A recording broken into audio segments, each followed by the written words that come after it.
Hello बच्चों, आज हम करेंगे कक्षा 8 के पाठ 1 ध्वनि के प्रश्न उत्तर। तो देखते हैं पहला प्रश्न। कवि को ऐसा विश्वास क्यों है कि उसका अंत अभी नहीं होगा? उत्तर। कवि को ऐसा विश्वास इसलिए है क्योंकि अभी उसके मन में नया जोश व उमंग है। अभी उसे काफ़ी नवीन कार्य करने हैं। वह युवा पीढ़ी को आलस्य की दिशा से उबारना चाहते हैं। प्रश्न 2। फूलों को अनंत तक विकसित करने के लिए कवि कौन कौन सा प्रयास करता है? उत्तर। फूलों को अनंत तक विकसित करने के लिए कवि उन्हें कलियों की स्थिति से निकालकर खिले फूल बनाना चाहता है। कवि का मानना है कि उसके जीवन में वसंत आया हुआ है, इसलिए वह कलियों को हाथों के वासंती स्पर्श से खिला देगा।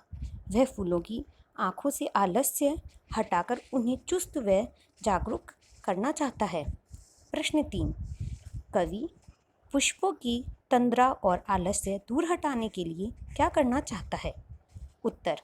कवि पुष्पों की तंद्रा और आलस्य दूर हटाने के लिए उन पर अपना हाथ फेरकर उन्हें जगाना चाहता है। वह उनको चुस्त, प्राणवान, आभावान व पुष्पित करना चाहता है।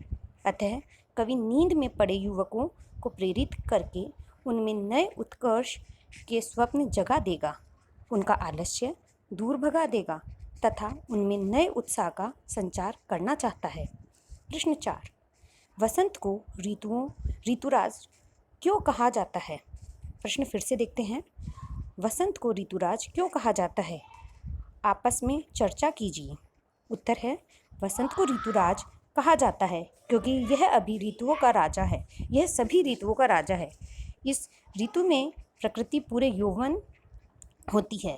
इस ऋतु के आने पर सर्दी कम हो जाती है, मौसम सुहावना हो जाता है। इस समय पंचतत्व अपना प्रकोप छोड़कर सुहावने रूप में प्रकट होते हैं। पंचतत्व जल, वायु, धरती, आकाश और अग्नि सभी अपना मोहक रूप दिखाते हैं। पेड़ों में नए पत्ते आने लगते हैं। आम बोरों से लद जाते हैं। सरसों के पीले फूल ऋतुराज के आगमन की घोषणा करते हैं।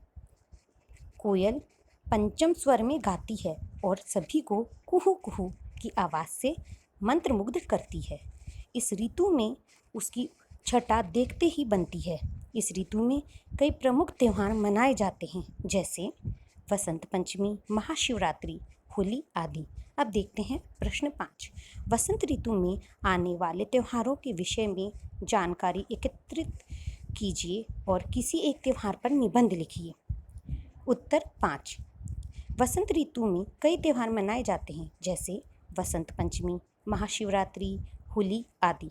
तो इसमें से हम होली का निबंध जो है लिखेंगे। होली। हमारा देश भारत विश्व का अकेला एक ऐसा अनूठा देश है जहाँ पूरे साल कोई न कोई त्यौहार मनाया जाता है।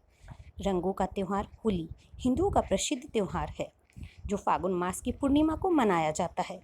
यह त्यौहार रंग एवं उमंग का अनुपम त्यौहार है। जब वसंत अपने पूरे यौवन पर होता है, सर्दी को विदा देने और ग्रीष्म का स्वागत करने के लिए इसे मनाया जाता है। संस्कृत साहित्य में इस त्यौहार को मदनोत्सव के नाम से भी पुकारा जाता है। होली के संबंध में एक पौराणिक कथा प्रचलित है कि भगवान विष्णु के परम भक्त प्रहलाद को अग्नि में जलाने के प्रयास से उनकी बुआ होलिका अग्नि में जलकर स्वाहा हो गई थी। इसी घटना को याद कर प्रतिवर्ष होलिका दहन किया जाता है। दूसरे दिन फाग खेला जाता है। इस दिन छोटे बड़े, अमीर गरीब आदि का भेदभाव मिट जाता है। सब एक दूसरे पर रंग फेंकते हैं, गुलाल लगाते हैं और गले मिलते हैं। चारों ओर आनंद, मस्ती और उल्लास का शमा बंध जाता है। ढोल पर थिरकते, मंजीरों की ताल पर झूमते, नाचते गाते लोग आपसी भेदभाव भुलाकर अपने शत्रु को भी गले लगा लेते हैं। परंतु कुछ लोग अशोभनीय व्यवहार कर इस त्यौहार की पवित्रता को नष्ट कर देते हैं। हमारा कर्तव्य है कि हम होली का त्यौहार उनके आदर्शों के अनुरूप मनाएं तथा आपसी विमनस्य, वैरभाव, घृणा आदि को जलाकर एक दूसरे पर गुलाल लगाकर आपस में प्रेम, एकता और सद्भाव बढ़ाने का प्रयास करें। होली के अवसर पर आओ एक दूजे पर गुलाल लगाएं, अपनी सब भेदभाव भुलाकर प्रेम और सद्भाव बढ़ाएं।